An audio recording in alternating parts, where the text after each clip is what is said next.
우리를 위하여 여우 곧 포도원을 허는 작은 여우를 잡으라. 우리의 포도원에 꽃이 피었음이라. 내 사랑하는 자는 내게 속하였고 나는 그에게 속하였도다. 그가 백합화 가운데에서 양떼를 먹이는구나. 내 사랑하는 자야, 날이 저물고 그림자가 사라지기 전에 돌아와서 베데르 산의 노루와 어린 사슴 같을지라. 네, 아멘. 다시 한번 말씀드리지만 이 아가서는 남자가 한 이야기냐 여자가 한 이야기냐, 또 예루살렘의 그 여성들 친구들이 한 이야기냐, 이런 걸 구분해야 이해가 된다고 말씀드렸고요. 제가 계속 구분해 드리고 있는데 세번역 성경을 보면 이게 구분이 정확히 되어 있습니다. 그러나 세번역 성경도 이 성경이 버전이 여러 개가 있잖아요. 번역본도 여러 개가 있고, 근데 약간 틀린 부분이 있더라고요. 예를 들어서 1장 15절, 16절, 17절 거기 보면 세번역 성경에서는 15절 거기를 남자, 16절 여자, 17절 남자, 이렇게 세번역 성경에서는 이야기하고 있는데, 제가 가지고 있는 NLT라고 하는 이 영어 성경이 있는데 지금 제가 보고 있는 게 그 성경이거든요. 거기도 그렇고 유진 피터슨이 쓴 메시지 성경도 그렇고 다른 여러 성경을 보면 15, 16, 17절은 남자가 한 말이에요. 그리고 실제 읽어봐도 남자가 한 말이어야 이게 전체적인 스토리가 이렇게 이어지고 어울립니다. 그래서 그때마다 제가 조금 조정을 해드리도록 하겠습니다. 그걸 좀 참고하시고요. 자, 우리가 지난주에 들었던 말씀을 한번 여러분 상기해 보세요. 이 아가서는 신부의 영성을 다루고 있는데 성장하는 믿음이 되어야 된다. 성장하는 신앙이 되어야 된다. 그랬습니다. 1단계부터 4단계 말씀을 드렸던 거 기억나세요? 1단계는 입맞춤의 단계라 그랬어요. 여기서부터 진정한 신부의 영성이 시작이 됩니다. 그러니까 우리 주님을 믿으면서 주님과 입맞춤을 경험하는 겁니다. 주님의 사랑을 경험하고 주님과 교제하는 것이 얼마나 좋은지를 아는 거죠. 여기서부터 진짜 신앙이 시작이 되는 거예요. 근데 여기서 멈추지 아니하고 2단계로 넘어가면 주님께 올인하는 단계다 했던 말씀 기억나시죠? 주님께 올인하는 단계. 그러니까 왕의 침실 속에서 왕과 깊고 깊은 그 사랑을 누리는 거, 이게 지성소의 사랑이라고 했지 않습니까? 하나님의 그 깊은 곳까지 들어가는 거. 그래서 주님을 알고 주님과 교제하는 거. 그게 얼마나 좋은지를 알아요. 그래서 우리가 배웠었습니다마는 나도의 기름을 뿌린다. 그래서 내가 그렇게 귀하게 여기는 것, 주님을 위해서 다 쏟아놓아도 좋을 정도로 주님을 사랑하는 것이라 그랬죠. 그 2단계라 그랬습니다. 근데 거기서 이제 한 단계 더 넘어가서 3단계로 가면 주님과 친밀함을 누리는 거하고 또 주님 앞에서 순결한 게 얼마나 좋은지를 아는 거예요. 그래서 마치 약혼한 관계처럼 신랑이 800일을 내서 신부를 이렇게 팔에 뉘게 하고 이렇게 안고 있는 이런 관계, 주님과 이런 관계, 주님과 친밀함이 가장 깊이 들어가서 그 자체로 그냥 만족이 되고 더 바랄 것이 없는 이런 단계. 그러다 보니까 주님과 이 친밀함을 누리고 그 사랑을 알다 보니까 정말 순결하게 살고 싶어요. 그래서 죄도 끊어버리고 나쁜 습관도 끊어버리고 그대로 살고 싶은 마음, 순결함의 깊이 속으로 들어가는 것이죠. 굉장히 좋은 것이죠. 이걸 경험한 분들은 이대로 계속 머물러 있고 싶다. 그런 마음이 반드시 생기거든요. 그러니까 지난주에도 말씀드렸지만 베드로가 그 변화산에서 그 아름다운 그 변화된 광경들, 예수님의 변화된 광경들을 목격하고 예수님에게 여기에 있는 것이 좋습니다. 그랬잖아요. 여기 있는 것이 좋습니다. 그 산 위가 뭐가 좋겠어요? 먹을 것도 없고 환경도 다 어려운데 우리 내려가지 말고 여기 있자고. 왜냐하면 그 시간 주님의 그 깊은 것을 경험하고 주님과 함께 있는 그게 좋은 거예요. 그냥 거기 머물러 있고 싶은 거예요. 우리도 주님과 친밀한 교제를 나누면서 정말 순결하게 살고 싶어하는 마음들이 이 열망들이 마음에서 일어날 때 그냥 이대로 좋다. 그때는 뭐 주님을 위해서 뭔가 일하는 것도 싫어요. 그냥 이대로만 머물러 있고 싶은 거예요. 이 3단계입니다. 그런데 4단계로 가야 한다. 4단계는 뭐냐? 여기서 일어나야 된다는 거죠. 오늘 이 부분들이 2장에서 아주 중요하게 부각이 되고 있기 때문에 요 4단계 부분을 좀 더 자세하게 다시 한번 말씀드리려고 합니다. 7절부터 우리가 한번 보시면요. 2장 7절. 예루살렘의 딸들아, 내가 노루와 들사슴을 두고 너희에게 부탁한다. 내 사랑이 원하기 전에는 흔들지 말고 깨우지 말지니라. 이건 여인이 이 남편과 그 남자와 누리는 그 깊고 깊은 사랑, 그 친밀함이 너무 좋아서 나 흔들지 말고 깨우지 마요.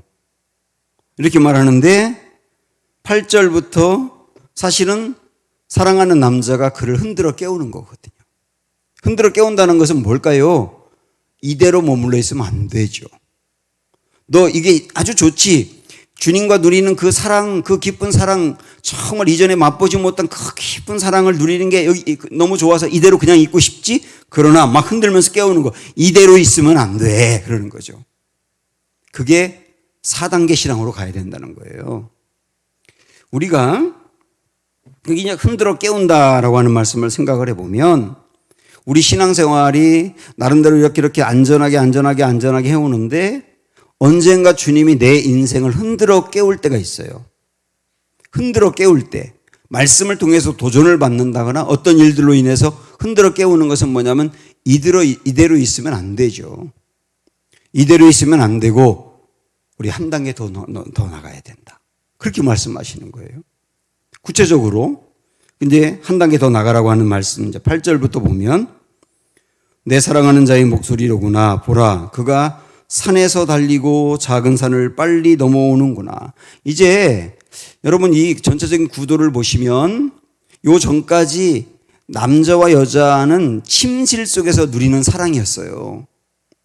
침실 속에서 누리는 사랑, 아주 그 좋은 사랑이었거든요. 그런데 이제 그 남자의 모습이 바뀌었어요. 어떻게 바뀌었느냐 하면 산에서 달리는 모습으로, 막 산을 넘어오는 모습으로 이렇게 남자의 모습이 바뀌었단 말이에요. 침실에서 이렇게 보듬어주며 사랑하던 그런 남자의 모습에서 이제 산을 막 타고 넘어오는 그런 모습으로 전사의 모습으로 바뀌었단 말이에요.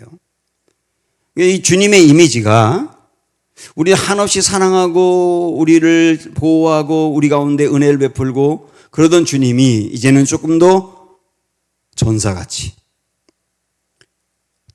싸우는 모습으로 이게 우리에게 그렇게 다가오면서 그 모습으로 우리가 나가야 된다고 요청할 때가 있다는 거예요. 그런데 그 주님의 모습이 이제 9절에서 뭐라고 표현되고 있냐면 내 사랑하는 자는 노루와도 같고 어린 사슴과도 같아서 이렇게 나오죠. 노루와도 같고 어린 사슴과도 같다. 사실 노루하고 어린 사슴은 이미지가 꽤 부드럽지요. 예쁘고 부드럽고. 그런데 사실은 그런 이미지가 전혀 아니고 완전 반대거든요. 이 부분 여러분 들어보셨는지 모르겠는데 70인역이라고 하는 번역이 있어요. 70인 번역은 헬라어를 히브리어로 번역한 거거든요. 구약 성경이 원래 반대로 구약 성경이 원래 히브리어로 쓰여져 있잖아요. 그런데 히브리어로 쓰여져 있는 구약 성경을 헬라어로 바꾼 게 70인역이라고요. 그래서 헬라어로 구약 성경을 읽도록 만들어준 거죠. 그런데 이 70인역은 유대인들의 정서를 잘 담아서 번역을 했습니다. 그래서 유대인들은 70인역을 읽을 때 구약 성경을 사실은 더 잘 이해할 수 있어요. 그 70인역인데요. 그 70인역에서 이 구절을 어떻게 번역을 했는지 한번 들어보세요. 여기에 노루가 나오고 사슴이 나오는데 70인역에서는 노루를 노루라고 번역하지 않고 하늘의 군대라고 번역했어요. 여러분 이미지 아시겠죠? 하늘의 군대. 근데 사슴은 뭐라고 번역했냐면 힘과 능력이라고 번역을 했어요. 그러니까 노루, 사슴 이렇게 번역한 게 아니라 주님의 이미지를 하늘의 군대 힘과 능력 이런 모습으로 번역을 했단 말이죠. 그런 모습으로 번역을 하면서 주님의 상반된 모습을 보여주고 있는 겁니다. 지금까지 보여주었던 심실 속에서 사랑해주고 보호해주고 아껴주고 그러던 주님의 모습에서 이제는 하늘의 군대처럼 힘과 능력을 가지고 싸우는 모습, 그런 모습의 주님의 모습으로 나온단 말이죠. 마치 요한계시록에 보면 하나님 나라에서 보여지는 예수님의 모습이 두 가지로 표현되고 있습니다. 하나는 사자, 또 하나는 어린 양이. 완전 다르지 않습니까? 사자와 어린 양. 그게 하나님 나라에서 보여지는 예수님의 모습의 이미지라는 거죠. 어린 양은 우리를 위해서 대속하신 주님, 한없이 낮아져서 그냥 공격을 당하고 대신 고난의 길로 가신 그 주님의 모습. 근데 사자는 무서운 모습이에요. 싸우는 모습이에요. 전사의 모습인 거죠. 우리 예수님 안에 있는 이 두 가지 모습이라고 하는 겁니다. 그래서 우리 주님은 이 두 가지 모습으로 여인에게 또 우리에게 보여주면서 그러는 거예요.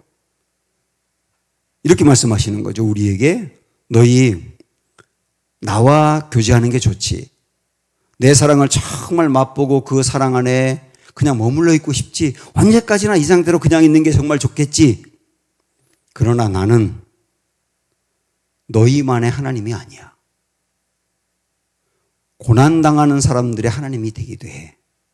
그러니까 이제 너는 나와 단둘이 누리는 그 사랑, 그 친밀한 그 사랑 거기에 머물러 있지 말고 이제 고난당하는 사람들을 건져내며 그들에게 소망을 주는 모습으로 달려가야 돼. 이러는 거죠. 나는 너희의 하나님만이 아니야. 나는 이슬람과 힌두교와 불교와 공산권에 있는 그런 사람들의 하나님도 돼. 그런 사람들의 주인도 돼.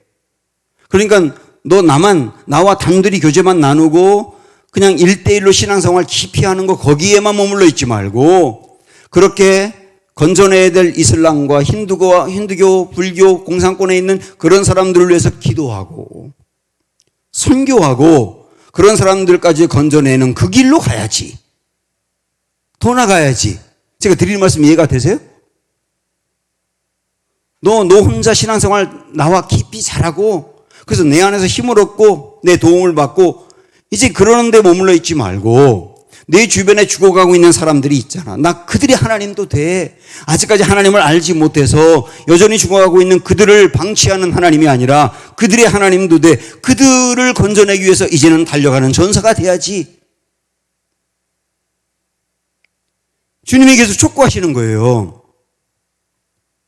우리가 아주 구체적으로 말씀드리면 예배 드리면서 크게 은혜 받고 내가 하나님과 기도하면서 하나님의 그 힘을 얻고 위로받고 말씀 나누고 말씀 큐티하고 하면서 거기서 은혜 받고 굉장히 좋은 거예요. 은혜 받는 게. 근데 자칫 잘못하면 여기에 머물러 있을 수 있다 우리가. 개인적인 자기 신앙에 머물러 있을 수 있다. 주님이 막 흔들어 깨우는 게 뭔지 아세요? 여기 머물러 있지 마. 하나님은 어린 양의 하나님도 되지만 사자 같은 하나님도 돼. 한 단계 더 나가자. 이게 반복적으로 계속 이 말씀을 지금 하고 있단 말입니다. 그래서 10절에서 나의 사랑하는 자가 내게 말하여 이르기를 나의 사랑 나의 어여쁜 자야 일어나서 함께 가자. 우리 지난 토요일 날 우리 교육자들하고도 식사하면서 이 부분을 이야기를 했었는데요. 우리가 잘 알고 잘 불렀던 이 나의 사랑 나의 어여쁜 자야 이 찬양, 그 찬양을 부르면서 와 하나님이 나를 어여쁘게 여기네. 나를 너무너무 사랑하신다네. 거기에만 우리가 이 찬양 부르면서 이 대목을 읽으면서 그것만 생각했는데 여기서 어여쁜 자라고 불러주지만 일어나 함께 가자. 일어나 함께 가자는 게 무슨 말이에요? 4단계로 가자는 거예요. 4단계로 가자. 3단계 머물러 있는 거, 거기에 그냥 머물러 있는 거 아니고 4단계로 가자. 그러니까 이 10절은 굉장히 강력한 말씀이거든요. 우리 가운데 앉아있지 말고 촉구하면서 흔들어 깨우는 말씀이란 말이에요.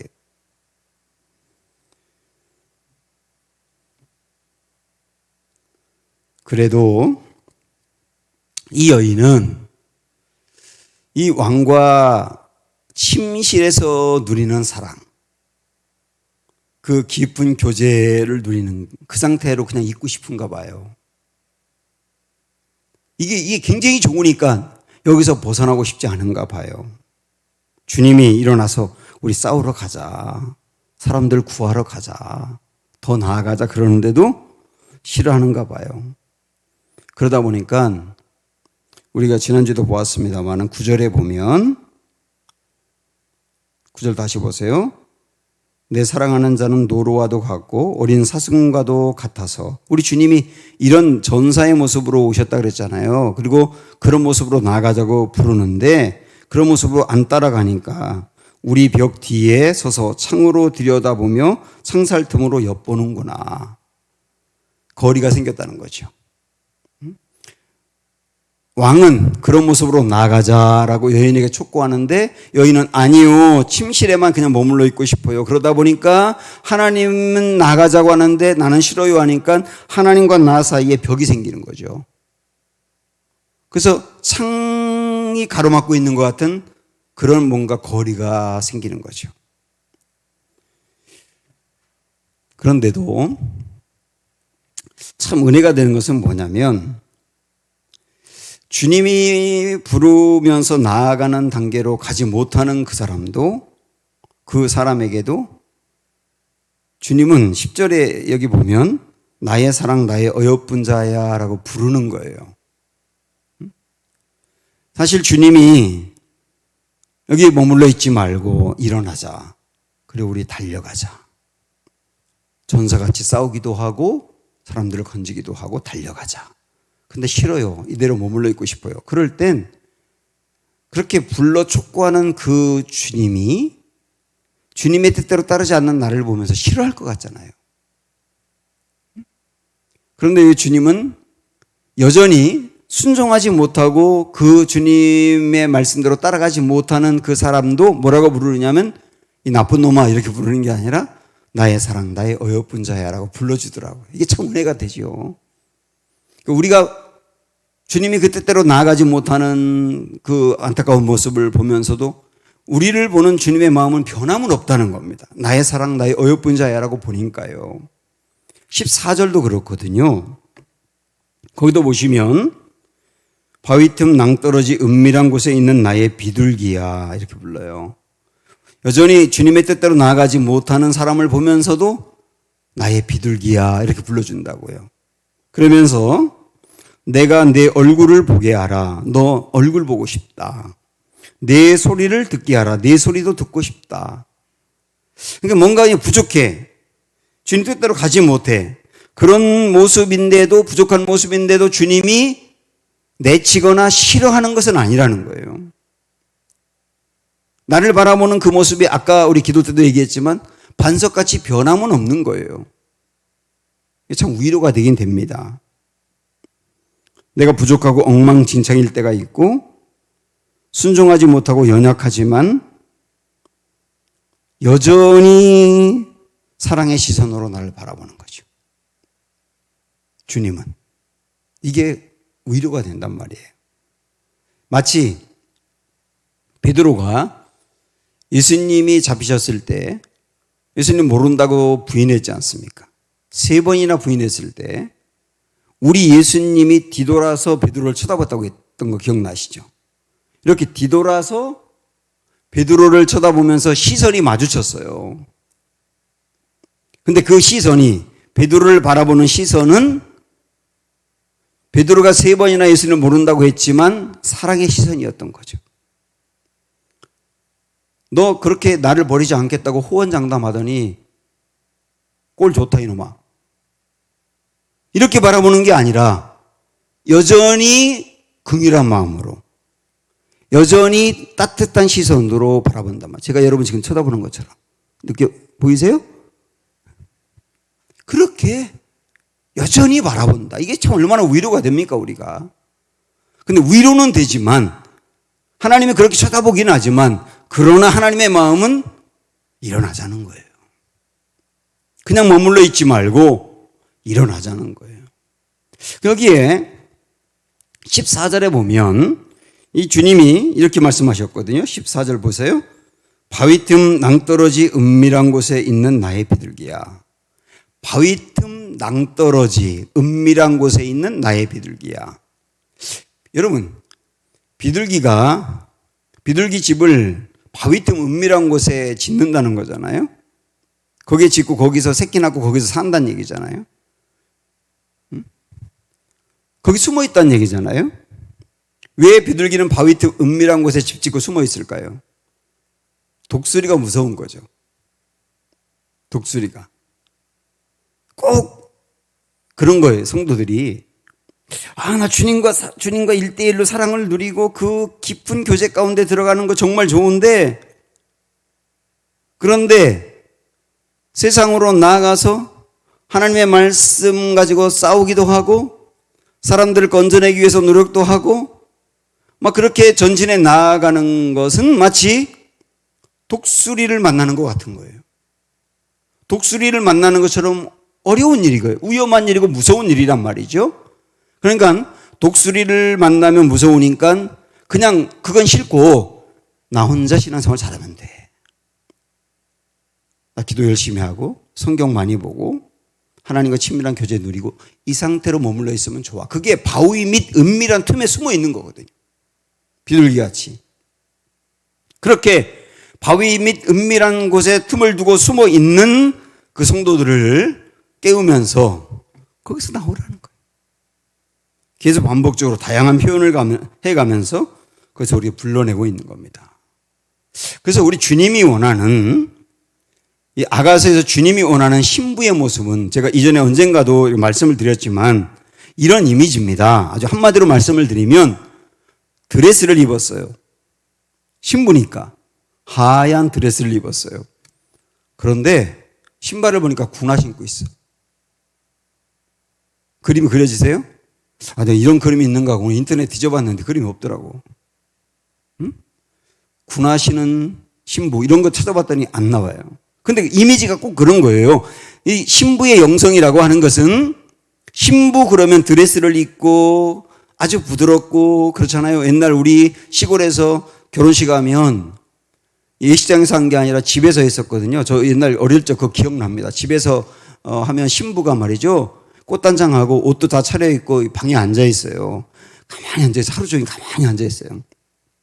그러면 그 마을에 할머니들이 쭉 와가지고 신부 옆에서 쭉 이렇게 있으면서 거기서 막 얘기도 하고 신부에게 뭐 물어보기도 하고 그러는데 뭐 물어보면 신부가 항상 대답을 네 이렇게 조그맣게 대답하고 평소에는 막 엄청 와일드 하거든요.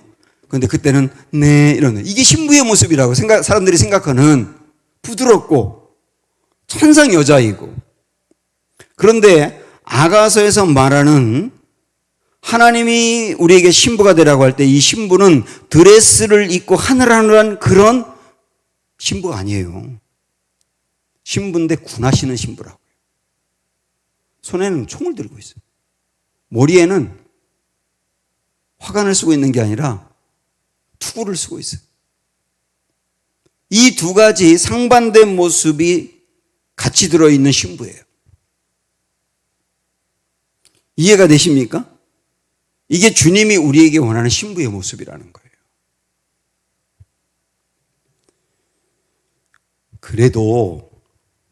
그래도 여전히 이 여인은 주님이 원하는 그 모습대로 나아가는 게 싫은가 봐요. 그냥 계속 3단계에 머물러 있고 싶은가 봐요. 그래서 16절로 가보시면 15절은 조금 이따 말씀드리겠고 16절, 17절 여자분들이 아까 읽으셨었죠? 여자가 이렇게 말하는 겁니다. 16절 다 같이 보세요. 시작. 내 사랑하는 자는 내게 속하였고 나는 그에게 속하였도다. 그가 백합화 가운데서 양떼를 먹이는구나. 여기 잘 보세요. 내 사랑하는 자는 여자가 그러는 겁니다. 내게 속하였고 나는 그에게 속하였고. 여전히 3단계 이게 좋다는 거예요. 내가 그에게 속해 있고 그는 나에게 속해 있고 완전히 하나가 되어서 교제를 이루는 이런 단계. 나 이 단계 그냥 있고 싶어요. 그런 얘기예요. 이 단계 그냥 있고 싶어요. 그런데 17절로 넘어가서 보면 소름 끼치는 얘기를 합니다. 17절 보세요. 시작. 내 사랑하는 자야, 날이 저물고 그림자가 사라지기 전에 돌아와서 베데르 산의 노루와 어린 사슴 같을지라. 이게 무슨 말인지 도저히 이해가 안 되시죠? 제대로 번역을 하면 어떻게 해야 되느냐면, 날이 저물고 내 사랑하는 자야, 날이 저물고 그림자가 사라지기 전에가 아니라 그림자가 사라질 때까지, 저녁 때까지라는 얘기입니다. 저녁 때까지. 여인이 하는 얘기입니다. 날이 저물고 그림자가 사라지는 저녁 때까지. 돌아와서가 아니라 돌아가서예요. 돌아와서가 아니라 돌아가서. 베데르 산의 노루와 어린 사슴 같을지라. 다시 한번 제가 제대로 된 번역으로 읽어드릴게요. 이렇게 해야 됩니다. 내 사랑하는 자야, 날이 저물고 그림자가 사라질 때까지 돌아가서 베데르 산의 노루와 어린 사슴 같을지라. 무슨 말이냐면 여인이 그러는 겁니다. 지금 계속 남자는 이렇게 침실 안에서 나와 누리는 사랑에 머물러 있지 말고 일어나서 전사처럼 나아가서 우리 싸우자. 사명 감당하자. 그러는 거거든요. 근데 이 여인은 계속 그게 싫다고 거부했잖아요. 나 이게 좋아요. 3단계가 그냥 좋아요. 그러면서 이렇게 말하는 겁니다. 당신이 혼자 돌아가서 저녁 때까지 혼자 싸우세요. 이러는 거예요. 이게 소름 끼친다고 말씀드린 겁니다. 남자는 계속 같이 싸우자라고 말하는데, 아니요. 저는 이대로 머물러 있고 싶고요. 당신 혼자 가서 싸우세요 해요. 진짜 소름 끼친다니까요. 나는요, 사랑만 받고 싶어요. 제가 기도하는 거 응답만 해주세요. 그리고 주님의 일을 감당하는 거라든지, 죽어가는 사람 건져내라든지, 어떤 주님이 기뻐하는 어떤 사명이라든지, 이런 것들은 나 거기는 싫으니까 그건 주님이 혼자 하세요. 이렇게 되는 거거든요, 이 말씀이. 하나 더, 여기 베데르 산이라고 나오지 않습니까? 이 아가서는 이 어떤 지명이라든지 이 표현 하나하나가 다 의미가 있더라고요.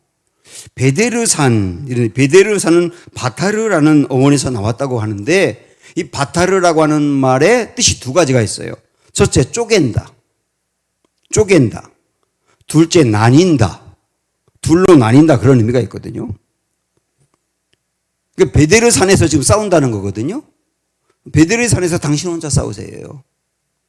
이게 조금 인위적인 해석이긴 하지만, 이걸 뭐 신학적으로 알레고리라고도 말하는데 약간 알레고리 성격이 있긴 하지만 이런 생각을 해봤습니다. 우리가 말이죠, 이 베데르산이라고 하는 것은 베데르산에서 주님이 혼자 싸우게 그냥 당신 혼자 베데르산에서 싸우세요 그랬잖아요. 이 베데르산이 쪼개진다, 나뉘어진다라고 그랬지 않습니까? 우리 예수님하고 연결을 한다면 어쩌면 베데르산을 약간 알레고리가 있지만 골고다산이라고 연결해도 괜찮다 그런 것으로 보이는 거예요. 왜냐하면 골고다산에서 우리 예수님이 그 몸이 쪼개지고 나뉘어졌거든요.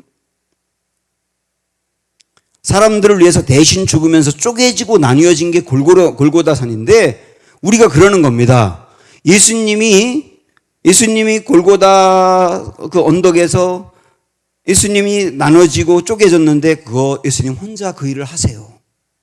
십자가 지고 십자가로 생명 살린 그 일 예수님 혼자 하세요. 저는 예수님의 사랑만 받고 싶고요. 그냥 예수님 품 안에만 있고 싶어요. 이렇게 해석해도 되지 않을까요? 이게 굉장히 심각해지는 상태죠. 이런 마음을 갖고 있는 이 여인을 향해서 남자가 이 신부에게 하는 말이 있어요. 15절이 중요한 말인데, 자, 다 같이 다시 보십시오. 시작.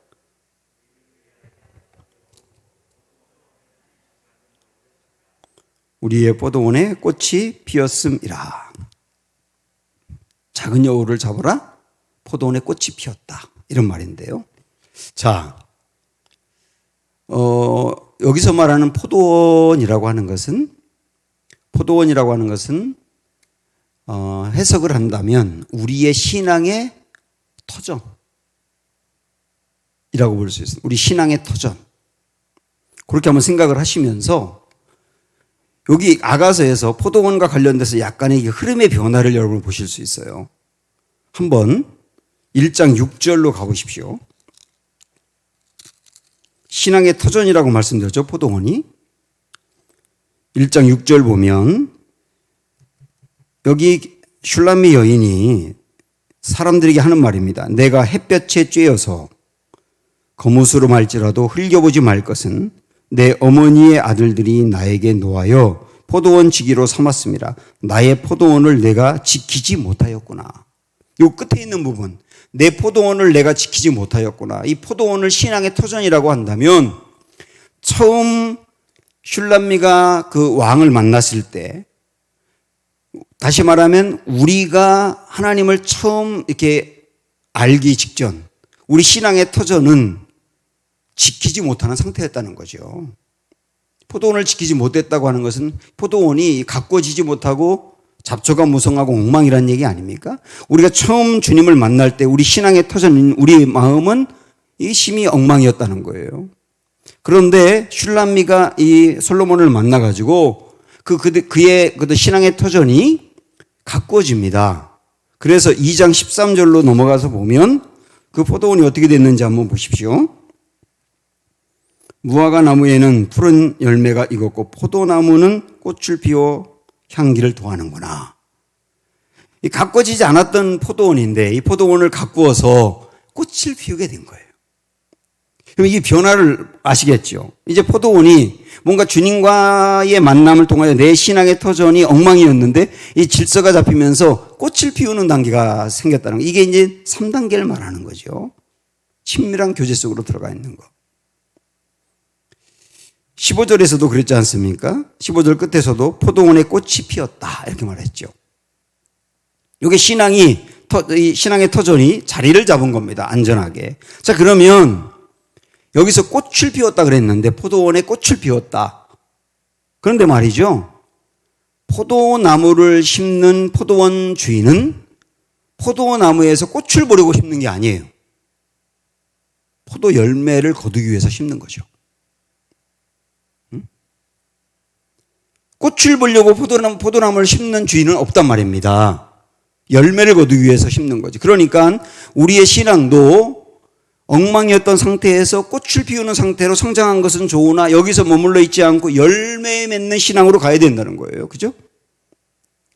꽃을 피웠다라고 하는 말은 그 다음에 열매가 생긴다는 의미고 열매를 거둔다는 의미인데 그런데 이 15절의 말씀은 뭐냐면 자, 포도원에 꽃이 피었기 때문에 열매 맺는 단계로 나아가야 되는데 열매 맺지 못하도록 막고 있는 게 있다는 겁니다.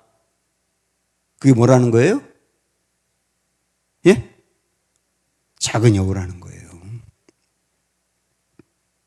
우리 신앙에도 엉망이었던 우리 신앙의 터전이 주님을 만나면서 하나하나 다듬어지더니 꽃을 피웠어요. 우리 신앙의 꽃을. 좋은 거죠. 근데 여기서 더 나아가서 정말 열매를 맺는 단계까지 가야 되는데 열매 단계까지 가지 못하도록 막고 있는 작은 여우가 있다는 겁니다. 그걸 잡으라고 하잖아요. 그래야 4단계로 간다는 거잖아요. 잡으라. 여기 이제 의미 있는 게 뭐냐면 여우는 여우인데 작은 여우입니다. 작은 여우, 왜 작은 여우라고 할까? 자, 큰 여우와 작은 여우를 생각을 해보세요. 포도원이 있어요. 큰 여우는 포도원에 포도 열매가 맺히면 키가 커가지고 이렇게 입만 벌리면 포도 열매를 따먹을 수 있어요. 큰 여우는, 그래서 큰 여우는 포도 열매만 따먹고 맙니다. 그런데 작은 여우는 작아서 포도 열매까지 키가 안 가요. 그러니까 포도를 먹기 위해서 어떻게 할까요? 뿌리를 파는 거예요. 나무에 뿌리를 판다고. 뿌리를 파가지고 나무를 쓰러뜨린 다음에 열매를 먹는 거거든요.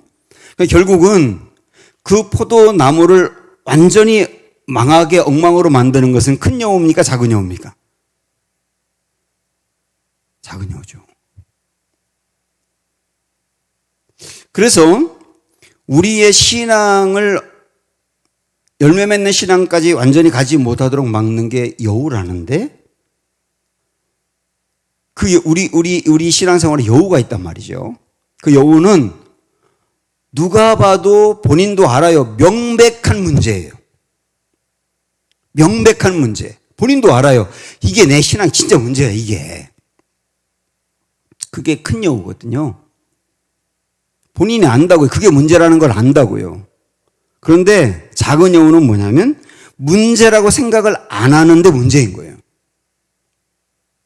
그게 문제인 줄 몰라요, 잘. 문제인지는 모르기 때문에 그냥 방치하는 거예요. 근데 그게 결국은 뿌리를 뽑아낸다는 얘기죠. 나중에는 내 삶을 더 망칠 수 있다는 거예요. 그 보이지 않는 작은 여우가. 여러분의 그거 무엇입니까? 작은 여우를 잡아라. 한번 묵상을 해보셔야 돼요. 이게 나에게 뭘까? 물론 우리 신앙에 열매를 맺지 못하도록 막고 있는 것들 뭐 여러 가지 있을 수 있습니다. 어떤 사람에게는 물질일 거예요. 어떤 사람에게는 시간을 엉망으로 쓰는 것일 수 있어요. 어떤 사람은 자녀일 수도 있어요. 자녀에게 조금만 문제가 생기면 완전히 그쪽으로 모든 신경이 몰입해가지고 신앙이고 뭐고 없어요. 그 아이 조금만 문제가 생기면. 자녀는 우리에게 사명으로 주었는데 그 정도 단계까지 가면 우상이 되는 거거든요. 그래서 늘 아이 때문에 내 신앙이 성장 못하는 부분도 있을 수 있어요. 이게 전부 다 작은 여우입니다. 그런데 이 말씀의 맥락으로 본다면 진짜 작은 여우는 아이러니하게도 3단계에 머물러 있는 거예요. 3단계 신앙은 되게 좋은 겁니다. 얼마나 좋습니까? 주님과 친밀한 교제를 나누고 주님 한 분만으로 저 완전히 만족해 더 바랄 게 없어요. 이대로 그냥 머물러 있고 싶어요 라고 하는 건 정말 좋은 신앙이잖아요. 그런데 그게 이 말씀의 전체적인 맥락으로 본다면, 2장의 맥락으로 본다면 여기서 말하는 작은 여우는 그것일 수 있다니까요. 계속 그 3단계에 머물러 있고 4단계로 가기 싫어하는 거거든요.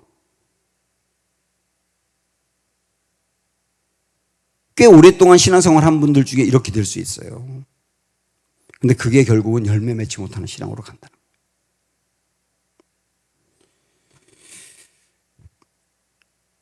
어쩌면 3단계 그 신앙으로 머물러 있는 건 안전지대 안에만 있고 싶어 하는 것일 수도 있어요.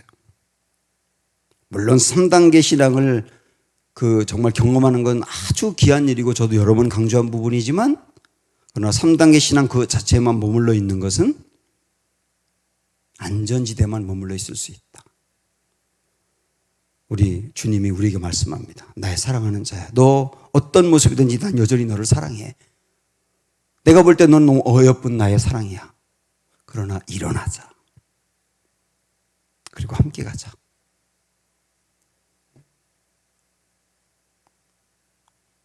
주님의 그 마음 품고, 주님의 그 꿈 품고, 주님의 사명 품고 일어나 나가자.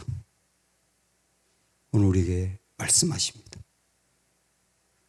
힘들지만 우리 함께 일어나 달려가야 되지 않을까요? 찬양하고 싶습니다. 부르신 곳에서